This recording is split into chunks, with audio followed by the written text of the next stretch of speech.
Hello friends, আমি দেবজ্যোতি। তো আজকে আমরা করব মিসেস সিনেমাটার রিভিউ। তো সিনেমাটা রিভিউ করার আগে there is a small bit of housekeeping, যে আমি একটা ক্রিকেটের চ্যানেল খুলেছি এবং আপনারা যারা ক্রিকেট প্রেমী আছেন, আমি জানি অনেকেই আছেন, কারণ ক্রিকেট নিয়ে ভিডিও বানালে খুব ভালো রেসপন্স আসে, তারা নতুন চ্যানেলে সাবস্ক্রাইব করতে পারেন। এটা আমার বন্ধুরা আর কি খুলিয়েছে আমাকে দিয়ে। ইভেন আমার এই চ্যানেলটা মুভি ভাব দেবজ্যোতিও বন্ধুদের চাপেই খোলা। তো আপনারা ওই চ্যানেলটা সাবস্ক্রাইব করতে পারেন, আমি কমেন্ট বক্সে লিঙ্ক দিয়ে দেবো।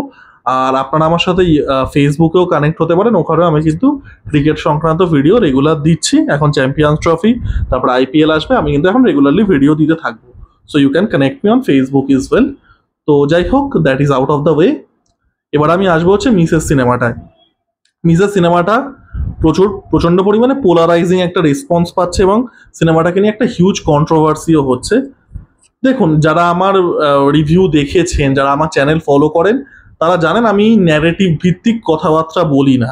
মানে চলো সবাই এটা বলছে, এদিকে হাওয়া যাচ্ছে, তাহলে এদিকে চলে যাই। বা অনেকে ওপর চালাকি করে যে সবাই এটা বলছে, তাহলে আমি এটার উল্টোটা বলি, স্রোতের উল্টো দিকে যাই, তাহলে একটা স্ট্যান্ড আউট করা যেতে পারে। আমি দুটোর একটাও করি না। আমি সিনেমা দেখে আমার যেটা লাগলো, উইদাউট এনি ন্যারেটিভ, উত্তর দক্ষিণ পূর্ব পশ্চিম কোনো মেরুকরণের আমার দরকার নেই, আমি সোজাসাপটা বলে দিই, আমার মিসেস সিনেমাটা মোটামুটি লেগেছে। এবং সেগুলোর পেছনে, আমার যে সিনেমাটা খুব ভালো লাগেনি সেগুলোর পেছনে কিন্তু পুরোপুরি সিনেম্যাটিক কারণ দায়ী। সেগুলোর পেছনে এই ফেমিনিজম বনাম মেনিনিজম, পুরুষতন্ত্র নারীতন্ত্র, অতুল সুভাষ কিচ্ছু কিন্তু নেই, পিওরলি সিনেম্যাটিক রিজনস। তো সিনেমাটা দেখার আমার কোনো প্ল্যান ছিল না, আমি দেখেছি একমাত্র কারণে, বিকজ আমার সানিয়া মালহোত্রা সেম, এবং সানিয়া মালহোত্রার পারফরমেন্স এখানে খুব ভালো। এবং আমি যদি সিনেমাটা এক কথায় বলি, সিনেমাটা খুব ওয়েল ইন্টেন্ডেড একটা সিনেমা।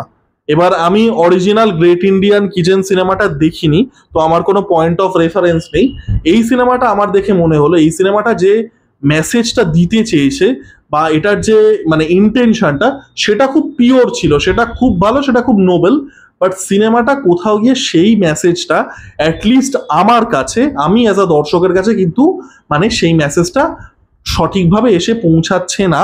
এবং অনেকের কাছেই হয়তো সঠিক মেসেজটা পৌঁছাচ্ছে না বলেই এই কন্ট্রোভার্সিগুলো হচ্ছে, এই মেরুকরণগুলো হচ্ছে। দেখুন, আমার সিনেমাটাতে ফান্ডামেন্টালি যে সমস্যাটা মনে হচ্ছে, ভালো সিনেমাটা একটা ডিসেন্ট সিনেমা, আমি যেটা বললাম ওয়ান টাইম ওয়াচ হিসেবে ভালো, সানিয়া মালহোত্রার পারফরমেন্স ভালো, এবং সিনেমাটা কিছু গুরুত্বপূর্ণ ইস্যু রেজ করে, এবার সেটার পেছনেও সমস্যা আছে। বাট সিনেমাটার আমি একটা কথা অবশ্যই বলতে পারি, যে মেকারদের কিন্তু ইন্টেনশন ভালো ছিল। তো যাই হোক, আমি কেন আমার সিনেমাটা খুব ভালো লাগলো না, আমি সেটাতেই ঢুকছি, ফালতু সময় নষ্ট করে লাভ নেই। দেখুন, এটা একটা সামাজিক ছবি, একটা সামাজিক বক্তব্যওয়ালা ছবি। এবার একটা সামাজিক বক্তব্যওয়ালা ছবি তখনই আপনার সাথে রেজোনেট করবে, যখন আপনি চরিত্রগুলো যেগুলো দেখানো হচ্ছে, বা চরিত্র মানে তারা যে অ্যাকশনগুলো করছে, যে ঘটনাবলীগুলো দেখানো হচ্ছে, সেগুলো দেখে আপনার মনে হয় যে রিলেটেবল, না এটা আমার আশেপাশে ঘটতে পারে। এবং একমাত্র সানিয়া মালহোত্রার ক্যারেক্টার ছাড়া আমার কোনো ক্যারেক্টারকে দেখে কিন্তু মনে হয়নি যে এই ক্যারেক্টারগুলোকে আমি দেখেছি, বা এই ক্যারেক্টারগুলোর মানে মানে বড্ড টু ডাইমেনশনাল ক্যারেক্টার হয়ে গেছে। আমি বলছি না এরকম ক্যারেক্টার নেই, আমি ভারতবর্ষের প্রত্যেকটা বাড়িতে তো উঁকি মেরে দেখে আসেনি, বাট আমার চলার পথে আমি এরকম দেখিনি। মানে শ্বশুরকে টুথব্রাশ এগিয়ে দিচ্ছে, জুতো এগিয়ে দিচ্ছে, মানে খাওয়া দাওয়ার পরে উঠে চলে যাচ্ছে, they are completely ignorant about menstruation cycle. মানে 2025 সালে এরকম বাড়ি, মানে এরকম মানুষজন আছে, অবশ্যই থাকতেও পারে। আবারও যেটা বললাম, আমি ভারতবর্ষের প্রত্যেকটা বাড়িতে উঁকি মেরে গিয়ে দেখে আসিনি, বাট আমার পরিচিত সার্কেলে এই জিনিসটা আমি একটুও রিলেটেবল ফিল করতে পারিনি। এবং এটার যে টু ডাইমেনশনাল হয়ে গেছে এই সিনেমাটাতে, আরো একটা সমস্যা, এবং যে কারণে আবারও যেটা বললাম, যে এটার যে ইন্টেন্ডেড মেসেজটা, সেটা দর্শকের কাছে কাম অ্যাক্রস করছে না, এবং তাই জন্য লোকে ভুল বুঝে কন্ট্রোভার্সিটা করছে। একমাত্র সানিয়া মালহোত্রার ক্যারেক্টার বাদ দিলে অন্য কোনো ক্যারেক্টার ওয়েল ফ্লেশড আউট নয়। আমরা সানিয়া মালহোত্রার ক্যারেক্টার একটা 360 ডিগ্রি দেখতে পাচ্ছি, খুব ভালো কথা, কিন্তু বাকি ক্যারেক্টারগুলোর 20 ডিগ্রি যদি ন্যারো অ্যাঙ্গেল দিয়ে আমরা দেখাই, তাহলে তো এই প্রশ্নগুলো যেগুলো উঠছে, যে পুরুষরা মানে শুধু মেয়েদের মহিলাদের তারা যে রান্নাঘরে যে কাজটা করছে সেটাকে একটা গুরুত্ব দেওয়া হচ্ছে। পুরুষরা 8 ঘন্টা জব করছে, 2-3 ঘন্টা তারপরে জার্নি করছে, মানে যে ন্যারেটিভটা উঠছে এটার কিন্তু এটাই কারণ। এবং এটা কিন্তু আমি আবারও বললাম, এটা আমি কিন্তু ওই পুরুষরাও কাঁদে, অতুল সুভাষ, আমি এসবে যাচ্ছি না। It's a cinematic flaw. আপনি একটা ক্যারেক্টারকে, আপনি সানিয়া মালহোত্রার বরের ক্যারেক্টারটাকে 2 ডাইমেনশনাল বানাতে পারেননি। It's a cinematic flaw, it's a narrative flaw. এবং এই ন্যারেটিভ ফ্লটার জন্যই কিন্তু দর্শক এই কন্ট্রোভার্সিয়াল কোয়েশ্চেন গুলো তুলছে। এবং যেটা বললাম যে চরিত্রগুলো এতটাই 2 ডাইমেনশনাল, এবং ব্যক্তিগতভাবে আমি এরকম চরিত্র কোনোদিন দেখিনি। আমার অনেক দিদি স্থানীয় মানুষ আছেন, তাদের বিয়ে হয়ে গেছে, আমার অনেক বান্ধবীর বিয়ে হয়ে গেছে।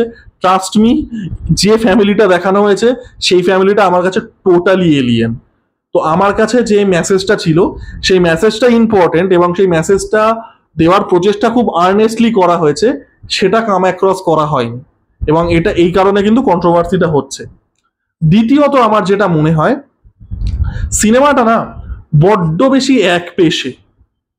আমরা যে প্রফেশন আমাদের জীবনে, বা আমরা যে কাজটা আমাদের জীবনে করি, সেটা যাই হতে পারে, সেটা স্টুডেন্ট, ডাক্তার, ইঞ্জিনিয়ার, বাড়িতে মানে যেটাকে ঘর সংসার করা বলে সেটা করছে, যাই করুক, ব্যবসা করুক, এটা কিন্তু শুধুমাত্র জেন্ডার দিয়ে ডিসাইড হয় না। শুধুমাত্র তুমি পুরুষ, তুমি এই এই এই এই কাজগুলো করবে, সোসাইটি এই এই এই এইগুলো অ্যাপ্রুভ করে দিয়েছে, আর তুমি নারী, সোসাইটি তোমাকে এই এই এই এইগুলো অ্যাপ্রুভ করে দিয়েছে, তুমি এগুলো করবে, এটা কিন্তু শুধু নয়।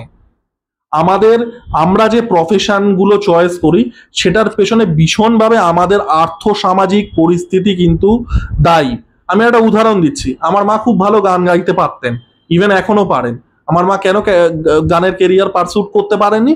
কারণ আমার দাদুর সেই সময় সে আর্থসামাজিক অবস্থা ছিল না যে সেটাকে, মানে তার মার যে কেরিয়ারটাকে যে এগিয়ে নিয়ে যাওয়ার জন্য যে ফাইন্যান্সিয়াল ব্যাকআপটা হবে, সেটা তার পসিবল ছিল না। এটা কি পেট্রিয়ার্কি? না, এটা পরিস্থিতি, এটা আর্থসামাজিক পরিস্থিতি। আমার বাবা লেখালেখি করতে খুব ভালোবাসতেন, ইচ্ছা ছিল বই পাবলিশ করার, আবারও আর্থসামাজিক পরিস্থিতির জন্য করতে পারেননি। এটা কি ফেমিনিজম, টক্সিক ফেমিনিজম? একেবারেই নয়, আর্থসামাজিক পরিস্থিতি। আজকে যে মহিলাটি আজকে ইটভাটাতে রক্ত জল করা পরিশ্রম করছে, তার সামনে আর কি ঝোলার মতো করে তার বাচ্চা বেঁধে, সে কিন্তু জেন্ডার পলিটিক্সের অঙ্কটা করে করছে না। সে কিন্তু ছেলেরা বাইরে থাকবে, মেয়েরা রান্নাঘরে থাকবে করছে না। তাকে আজকে ওই কাজটা করতে হচ্ছে কারণ সে তার সোশিও ইকোনমিক কন্ডিশন তাকে তার পেটের ভাত রোজগার করার জন্য ওই কাজটা করতে বাধ্য করছে। এই ফান্ডামেন্টাল পয়েন্টটাই কোথাও গিয়ে সিনেমাতে আমার মনে হয় মিসিং, এবং এই জন্যেই কিন্তু কন্ট্রোভার্সি গুলো হচ্ছে। আবারও আমি সিনেমাকে সিনেমা হিসেবে দেখতেই ভালোবাসি, এবং আমার কাছে কিন্তু এগুলো সিনেম্যাটিক ফ্ল মনে হয়েছে। আমি প্রথমেই বলে দিলাম, আমি কিন্তু কোনো রকম জেন্ডার ভার্সেস, মানে জেন্ডার পলিটিক্স, কোনো feminism, menism, toxic masculinity, toxic feminism, আমি কিচ্ছুটা ঢুকছি না। This are cinematic flaws. এবার আমাদের সমস্যাটা হয়ে গেছে, আমরা একটা সিনেমাটা আপনার ভালো বা খারাপ লাগতে পারে, সেটা না করে আমরা সবকিছুতে একটা মেরুকরণ করে দিতে চাই। আমি সিনেমাটা আমার কিন্তু ভালো লাগেনি, কিন্তু আমার কিন্তু প্রবলেমেটিকও মনে হয়নি, যেটা অনেক লোকে আঙুল তুলছে। লোকে কেন আঙুল তুলছে আমি বুঝতে পারছি, কারণ এই যে বললাম, যে কথাগুলো আমি এতক্ষণ বললাম, যে এই মেসেজগুলো প্রপারলি দর্শকের কাছে কানেক্ট করছে না, দর্শক রিলেট করতে পারছে না বলে দর্শকের মনে হচ্ছে জিনিসটা প্রবলেমেটিক, সেটা আমার মনে হচ্ছে না। বাট এই কনস্ট্রাকটিভ আলোচনাটা কিন্তু দরকার, মানে সব ক্ষেত্রে কন্ট্রোভার্সি করাটা কোনো সলিউশন নয়। তো আমার মিসেস সিনেমাটা খুব ডিসেন্ট একটা ওয়ান টাইম ওয়াচ সিনেমা মনে হয়েছে।